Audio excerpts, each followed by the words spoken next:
I believe that in the final analysis, one of the best ways to evaluate our love for and our commitment to the Lord Jesus Christ is to measure it by our worship of Him. Unfortunately, in the contemporary church, the word worship has come to be associated almost exclusively with singing. We're going to worship now is church speak for we're going to sing now. And whether intentionally or inadvertently, most likely inadvertently, everything else is relegated to some sort of lower standard. I grew up in a church where we would often say we're going to have the preliminaries before the sermon. And that sort of meant that the sermon was what people were coming for, and everything else was just filler so that we didn't just have the sermon. Worship is so much more than just singing. The expression of our voices in praise is certainly one finger on the hand of worship, but it's not the whole thing. And so as we look today to discover what really is true worship, I want to take you back to a story in the Gospel of Mark, chapter 14. We heard the passage read earlier. To discover whether or not our worship is really the worship that God wants. Is it what He desires from us? Is it what is pleasing to Him? Because if not, then we may be guilty of taking hamburgers to a vegetarian cookout. It's what I like, but is it really what the person hosting the event is looking for? Would you look at Mark chapter 14 with me, please, beginning in verse 3. While he was in Bethany, reclining at the table in the home of Simon the leper, a woman came with an alabaster jar of very expensive perfume made of pure nard. She broke the jar and poured the perfume on his head. Some of those present were saying indignantly to one another, "Why this waste of perfume? It could have been sold for more than a year's wages and the money given to the poor." And they rebuked her harshly. "Leave her alone," said Jesus. "Why are you bothering her? She has done a beautiful thing to me. The poor you will always have with you, and you can help them anytime you want, but you will not always have me. She did what she could. She poured perfume on my body beforehand to prepare for my burial. Truly, I tell you, wherever the gospel is preached throughout the world, what she has done will also be told in memory of her." We know from the passage that tells the same story in the Gospel of John that the woman's name is Mary. We know her story a little bit. We know that she had a sister named Martha. We know where she lived. But we really don't know a lot about her as we look through the magnifying glass at this moment of worship that is recorded for us. But we do know three things, and I want to look at those with you today. The first thing we see is the gift that she brought.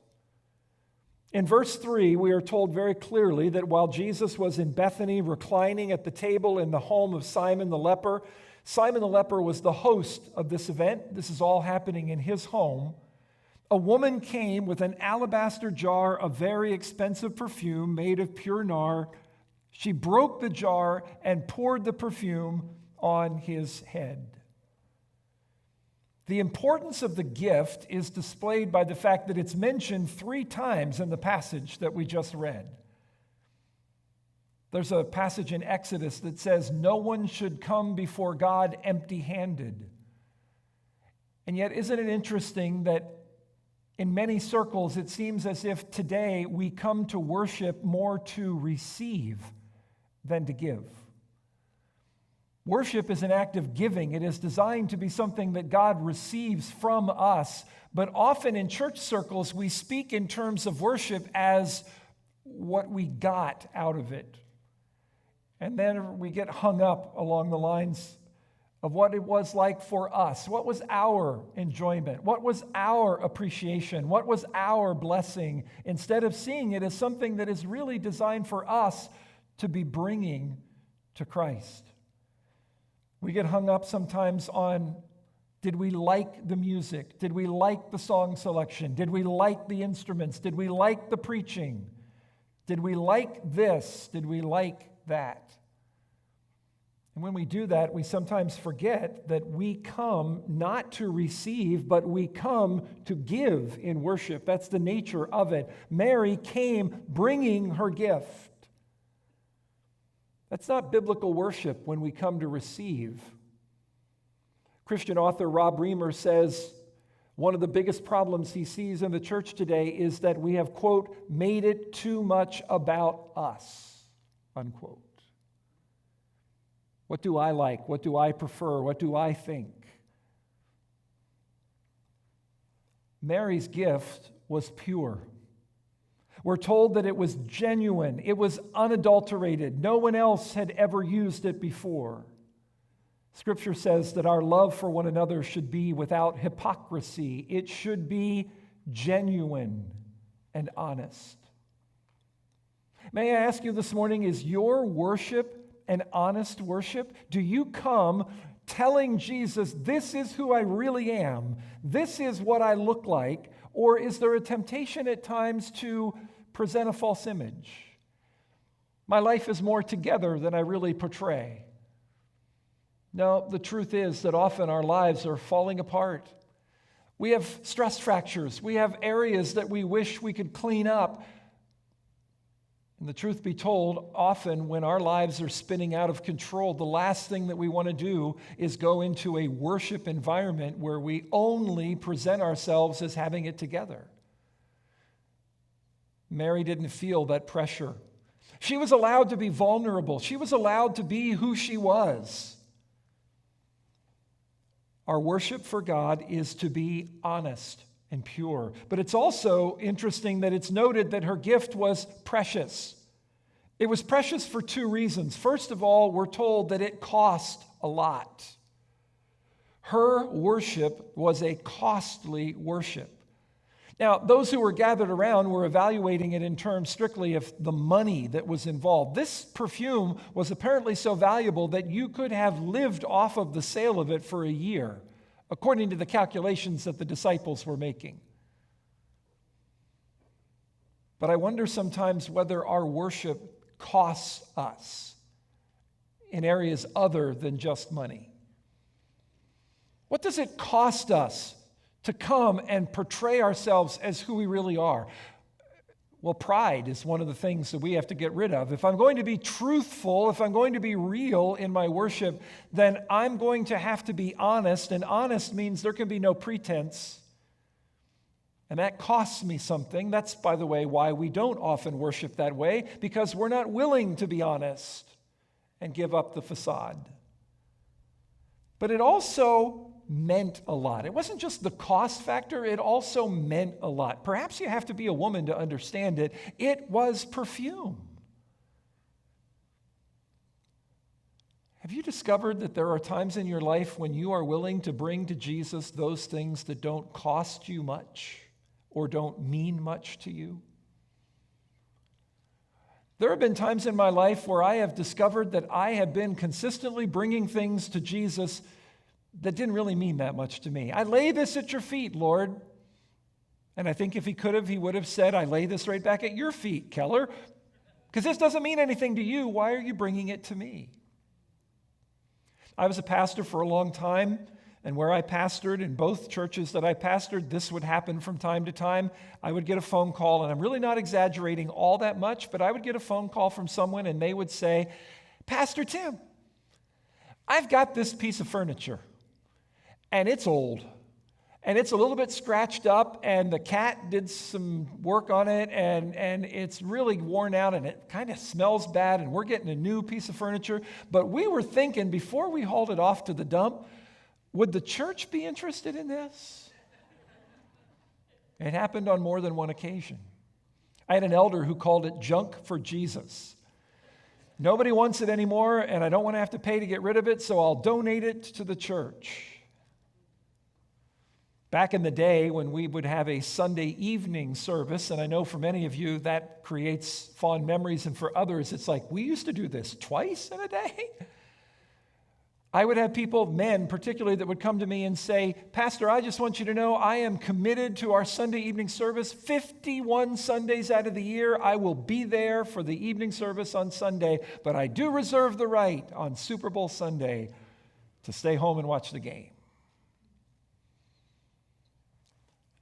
Truthfully, there were some Sunday nights where I wanted to be home watching the game instead of preaching to my same congregation again. But I wonder sometimes whether we reserve the right to not give our all, to block off certain things in life. I will do this, but I will not do this. I will give this, but not this. I'll be this honest, but not completely honest. It's easy to surrender to things that don't mean much. But what is worship costing you? You know, the Jewish Sabbath was starting in the evening. It wasn't just the day, it started with the evening before. And that means that there was something built into the philosophy of Sabbath, was that there was time needed to prepare. If you were a Jewish family, you needed to prepare your household for the Sabbath. There were things that you physically needed to do to tidy up and clean up and get ready for the Sabbath. And so the Sabbath would start at sundown on Friday. Do you prepare? Do you come prepared? We prepare our hair and we prepare our teeth, we prepare our clothes, but do we prepare ourselves for the encounter of worship?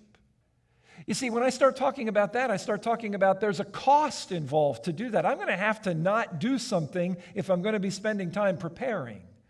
I'm not going to be able to watch the things perhaps that I would normally watch. I'm not going to be able to spend my free time the way that I want to spend my free time. If I'm going to have to spend some time preparing for this worship experience. One of the things that I learned pastoring two different churches, in my first church, it was all about saving money. We were a small congregation. When I got there were 35 people. And if I could do anything to save the church money, I was applauded. So when a room in the church needed to be painted, we would never think to hire a contractor to come in and paint that room. We would say, let's get a bunch of trustees together on Friday night and we'll just paint this room and we'll take care of it. And then we'd sit around rejoicing in how much money we didn't spend. By the way, the rooms always looked like they had been painted by amateurs as well. That was just the way it looked. So that was my mindset. So I carried that thinking into my second church, and we were having a board meeting in my second church, and they said, yeah, we need to do this project. And I said, oh, well, let's get a bunch of people together on a Friday night, and we'll just tackle this project. And they looked at me like I had two heads. What are you talking about? We don't have time to do that. Well, I said, what are we going to do? Well, we're going to hire a contractor to come in and take care of this project because our time is more valuable to us than our money. We'll pay money, but we will not surrender our time. I used to tell them, we're going to be having a meeting. It's going to start at 7. It's going to end at 8:30. And they said, thank you so much for letting us know how long this is going to last so that we can plan the rest of our evening appropriately. I'm not saying that one is better than the other, but it was really an education for me to realize that in some circles, the sacrifice of money was considerable. For others, the sacrifice of time was considerable. Everyone sacrifices differently. What's yours? What's the most costly thing for your worship? Is it your time? Is it your money? Is it your gifts that you're unwilling to sacrifice? Is it your energy? Whatever it is, Mary demonstrated that what was precious to her was what she truly presented to Jesus as an act of worship. If it didn't mean anything to her, it wasn't going to mean anything to Jesus, but it obviously did. And it did to Jesus as well. But we're also told this: Mary's gift was potent. We're not told in this passage in Mark, but John tells us in his account of the same story that the house was filled with the fragrance of the perfume. Everybody knew that this sacrifice was going on. Everyone knew that Mary was worshiping Jesus. We need that fragrance in our churches today. There are some churches that have grown a little bit stuffy. Perfunctory worship that doesn't really mean anything can dominate the day. We need some brokenness. Sometimes things don't smell so good. Sometimes things get stuffy, and sometimes, frankly, they just stink. True worship has a way of clearing the air, like opening a window and letting a breeze in on a stuffy day.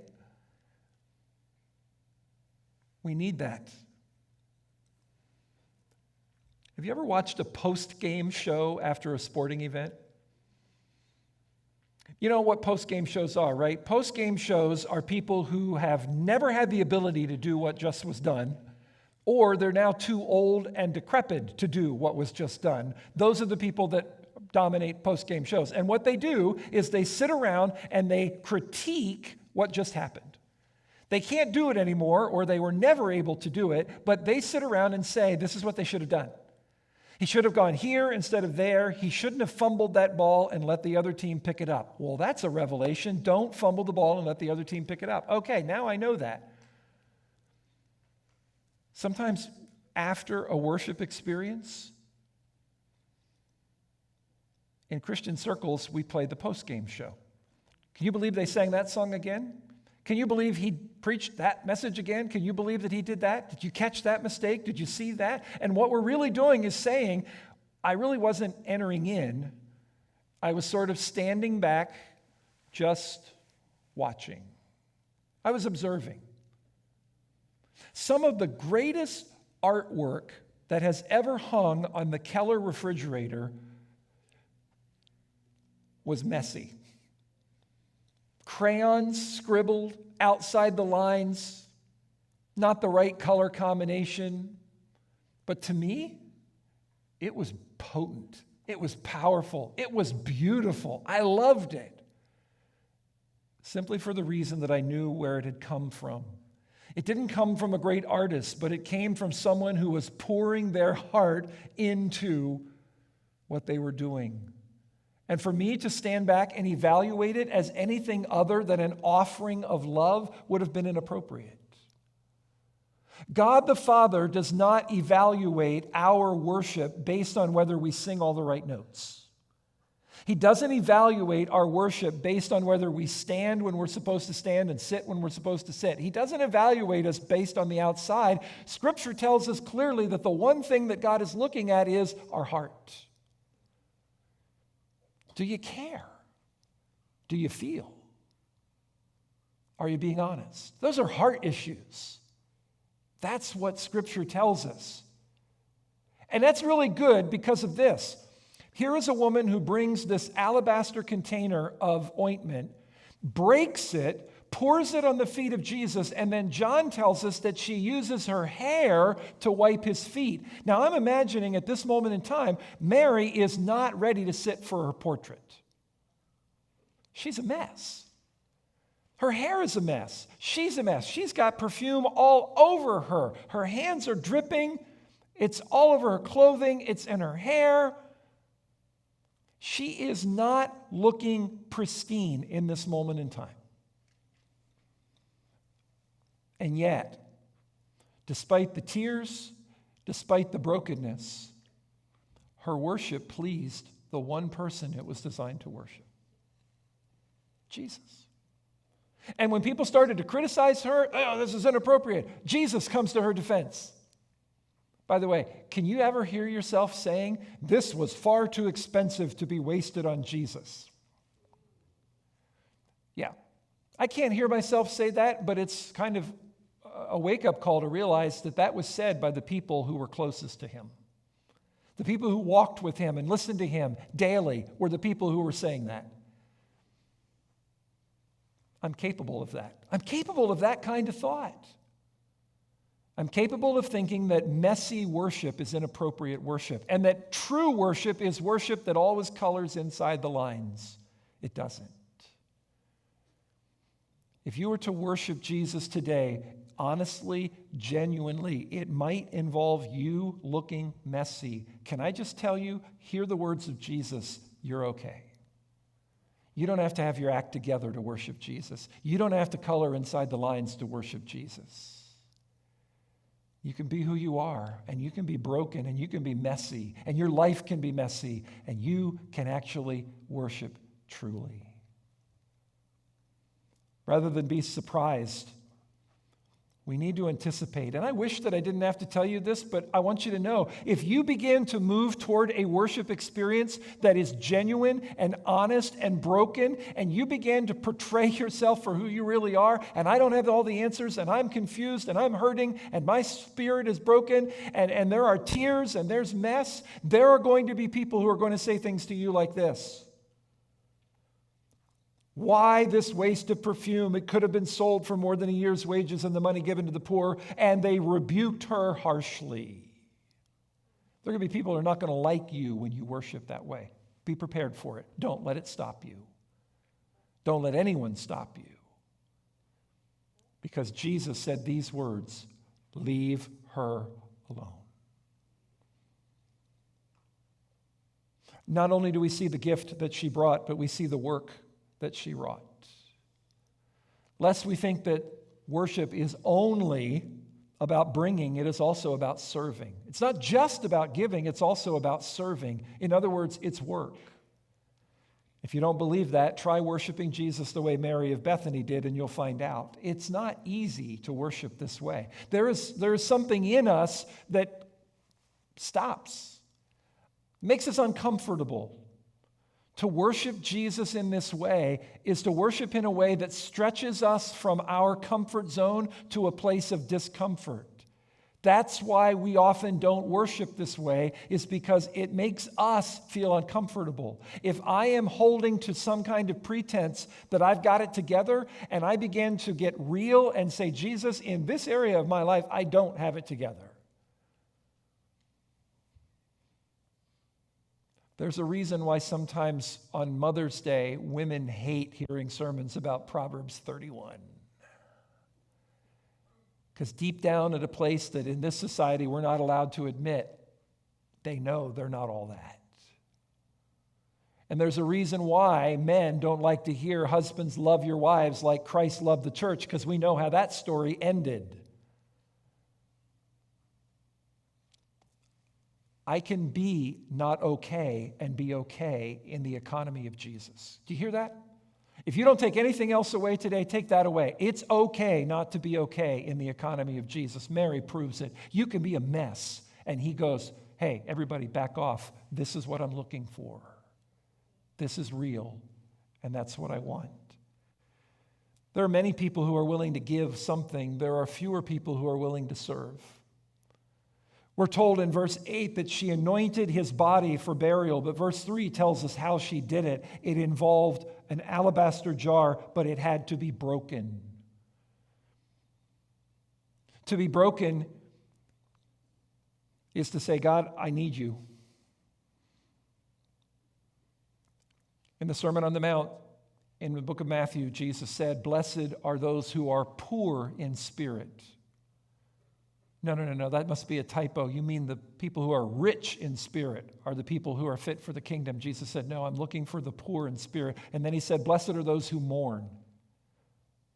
Say what? Happy are the sad? Yeah, in Jesus' economy, those who get out what they're feeling are the ones who are blessed. Those who build a fake mask and wear a mask, those are not the ones who are blessed. Mary poured it over his head, poured it over his feet, and wiped her hair with it. It was a suitable work because it was for Jesus. This whole event was for Jesus. The dinner was in his honor, but we're told that Simon the leper didn't do any of this. He was the host. This was his gig. This was his thing. He should have been treating Jesus this way as a special guest, but instead, nothing. Not only was it a suitable work, but it was a feasible work. This is one of my favorite parts of the story. She did what she could. 3 times we're told she has done what she could. Do you ever get the impression sometimes when it comes to serving that God wants us to do more than what we're capable of doing? So many pastors have burned out because they believe that enough is never enough. I have to always be doing more and more and more. What I'm doing is never enough. There never comes a point in time when I can say enough.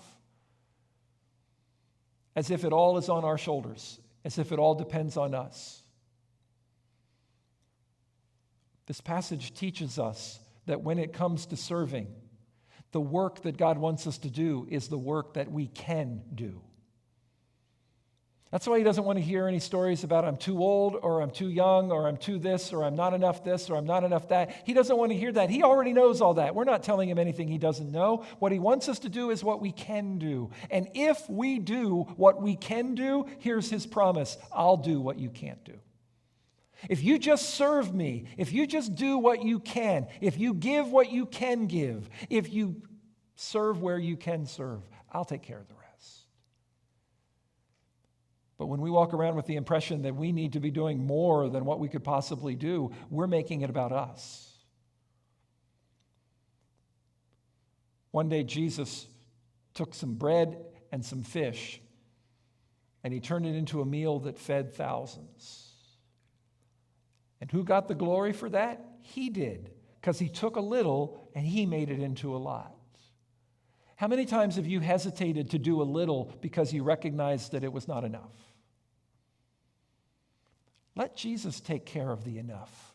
You do what you can. Mary's service, by the way, was done in such a way that God got the glory. This was about Jesus. Psalm 131, David says, I do not concern myself with great matters. You see, when I do my part and God swings in and takes my little part and does something massive, he gets the glory. David said, I don't concern myself with great matters. I just do what I can. There was once a couple that was visiting a small town, and as they got to the outskirts of the town, there was this old gentleman, the proverbial old gentleman, sitting there by the entrance to the community, and they pulled over and said, we've never been here before. Were any famous men born in this city? And the old man looked at them and said, nope, only babies.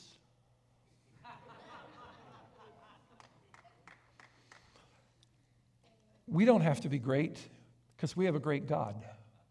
What we need to do is simply give him the work that we're capable of, like Mary, and he'll do the rest. By the way, Mary's service was done in love. Her generosity, this was obviously a very valuable gift, but it was not coerced out of her. It was born of her love for Jesus. We know how to coerce. Every time that commercial comes on TV with the dogs chained outside in the snow, I feel coerced. I reach for my wallet. These poor animals that are suffering, and they know that. That's why they put those on there. God doesn't want us to respond out of coercion. He wants us to respond out of love. But I also appreciate the fact that what Mary did was done in faith. There was a faith element to this work that she wrought. Observe, please, that Jesus says in verse 9, this has been done for my burial. Verse 9, wherever the gospel is preached throughout the world, what she has done will also be told in memory of her. This was done, Jesus said, as a preparation for his burial. And in verse 9, he says that because it was done in faith, it will last. Now, I interpret that to mean this. Jesus is saying, hey, everyone, listen to this. What this woman has done today is going to be talked about at Erie First Alliance Church on the 12th of March in 2023. I don't even know whether they knew where Erie was on the map at that point in time. But Jesus said, because this was done in faith, there is a lasting element to this that is greater than what you can possibly imagine. Wow.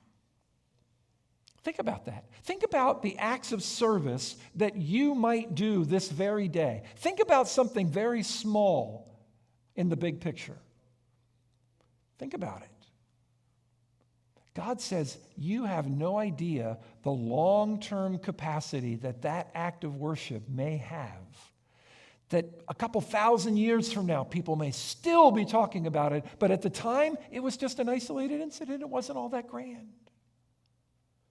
But because it was born of love and because it was done in faith, God is still using it to teach us today. The gift that she brought, the work that she wrought, and we finish with the truth that she taught. Deep devotion to Christ pays benefits. Deep devotion to Christ pays benefits. There's a reason why we get into the Word. There's a reason why first thing in the morning we have that quiet time with God where we are taking in His presence. It's because that time has the propensity to shape who we are. Now, I don't know what your observation is, but this has been my observation working with a great number of Christians for a long time in multiple settings. We do not lack for knowledge of God. We have classes and we have books and we have sermons and we have seminars, and we do not lack for knowledge of God. We're the most knowledgeable generation in history, and if we don't know it, we can Google it and find out. But all of that knowledge has not universally translated into a change in our character. How we respond to God, how we respond to turmoil, how we respond to one another.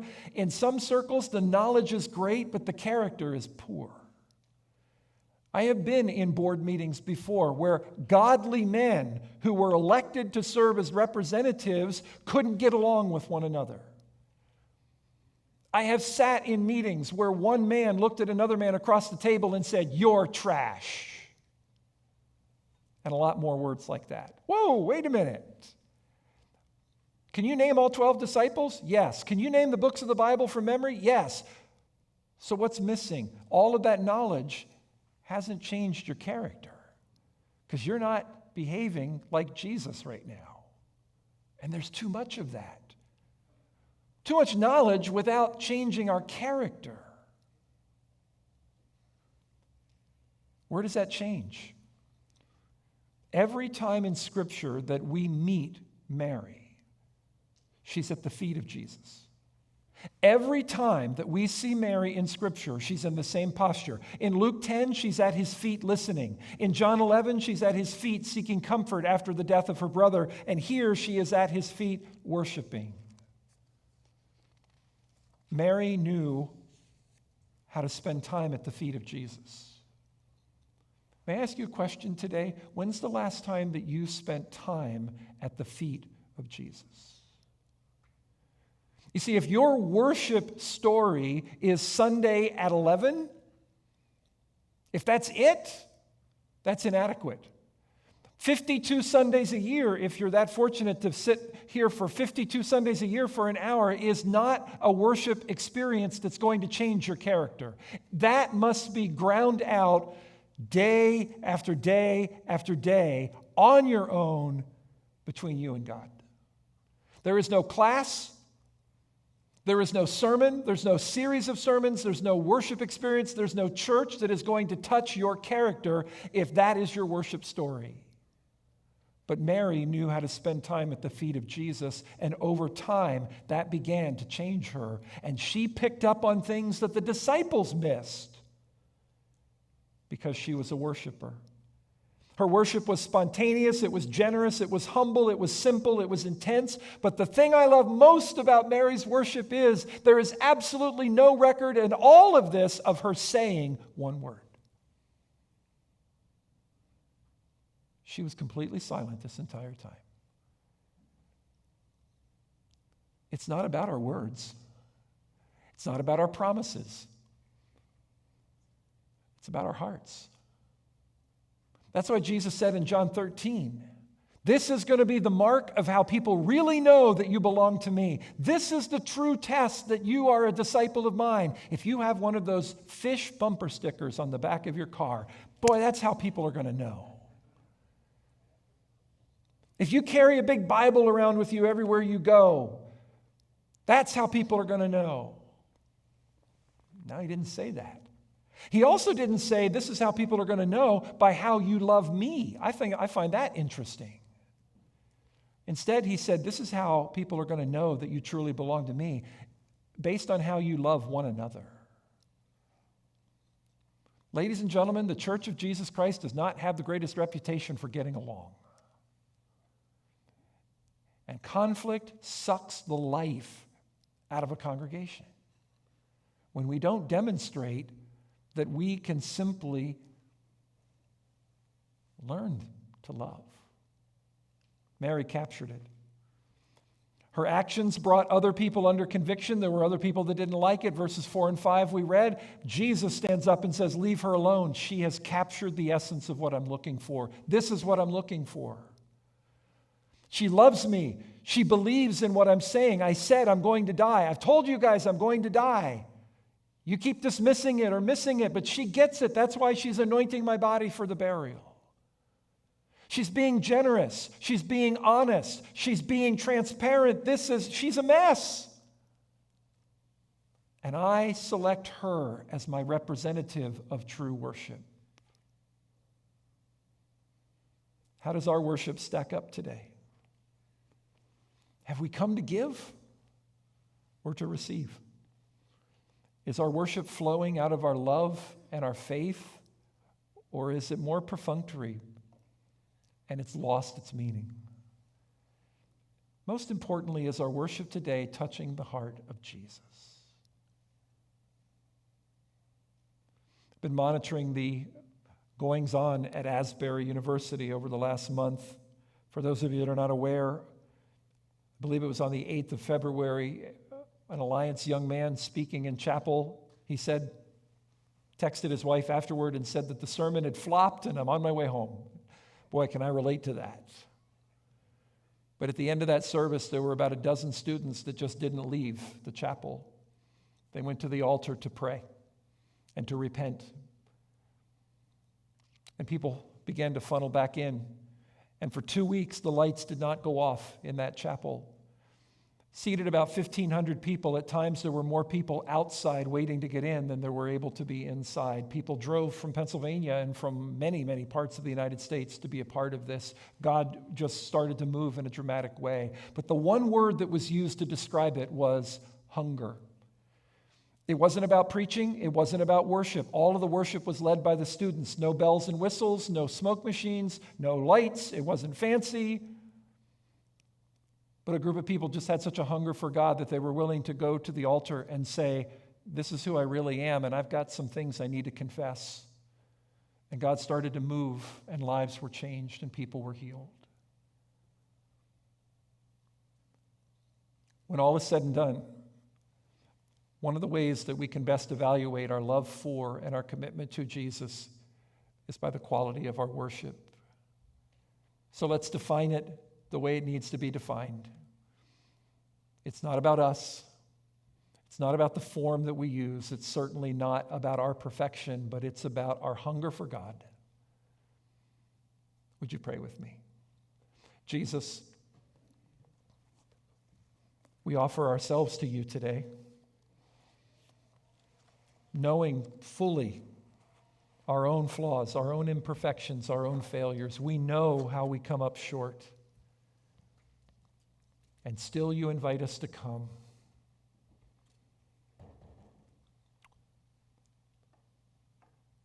May we see what you are after, and may we offer it to you because we can. Because of your great grace, we can worship this way.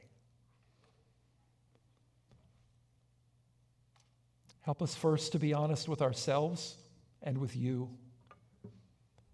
And then would you open the door for us to be honest with one another, to display your love, not your judgment, but your love. And though there may be people who will be indignant when we start getting real, may we constantly be reminded that this is the worship that moved you, and that you applauded and that you stood up for and defended. May that be true of our worship experience, not only today, but every day. For your honor and glory. Amen.